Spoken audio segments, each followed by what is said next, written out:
What's going on, guys? My name is ADC Art Attack and welcome to a little series I like to call ADC Remastered. In this series I'm going to be taking screenshots from various animes. Series 1 is going to be Dragon Ball, and the idea is that I take the screenshot and I try to remaster it in the best way I can, whether it's being crisping it up a little bit, maybe bringing some more depth to it, adding a few details, changing up a few appearances, maybe manipulating some of the image to things that I think would look better.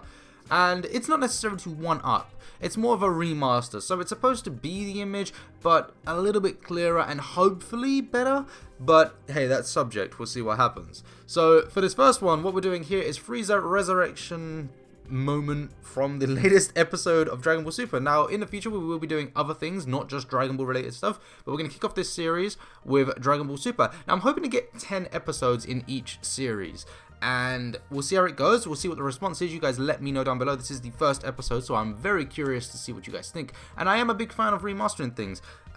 It's also going to provide you guys with better source material, better references. I know a lot of people want the screenshots that I use or things from the anime, the moments, and they want to be able to draw them, and they say that it's too blurry or there's too much aura, you can't see what's happening. That's where I step in, and that's where this idea came from. People wanted to get the Goku in my previous drawing. They wanted to see Goku a little bit more clearer. They wanted to have that reference, so I redrew it and I made it a little bit clearer, brought him out with the aura, and I made it a little sharper for everyone. So hopefully this will provide you with some good reference points and good references, and give you a little bit of information along the way.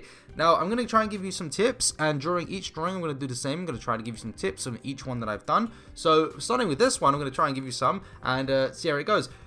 So yeah, I will always recommend, and I always say, when trying to draw things, it's better to get multiple references. I like to pull multiple references of a character. Because we're using established characters, it's a great way to really master an image. You can find yourself some rendered clips, you can find yourself the best moments of that character, the best looking scenes of that character, and you can use those to sort of manipulate the image that you're trying to draw. Adding a layer of depth is also good. Adding a third layer of depth is something I very much advocate. Most of the series only has 2 layers of shadow. I like to add a third layer of shadow just to increase some depth. You can also add a 4th layer if you really feel confident with that, but it's quite risky to add the darker shadows. And yeah, also studying 3-dimensional objects is something that I heavily advocate. It's something that I tell people all the time to do on my live streams, and that's something that I did here when I was creating these orbs, same with the head and things like that. And yeah, I think it's definitely useful, so you should definitely do some research on these things before attempting to do drawings like these. It's a nice thing to start with, studying shadows and light sources. And yeah, I'm not going to say too much for this one. I'm going to let this video play out so you guys can see how it looks and give me some feedback on it. Let me know what you'd like me to discuss during the next one, and I will definitely go into some details and some depth during the next drawing and give you hopefully some more information, a little bit more editing, and we'll see how it goes. So yeah, guys, welcome to the new series. Thank you for stopping by, and I hope you enjoyed the drawing, and hopefully my one looks pretty damn good. Let's see. Take care, guys. Bye bye.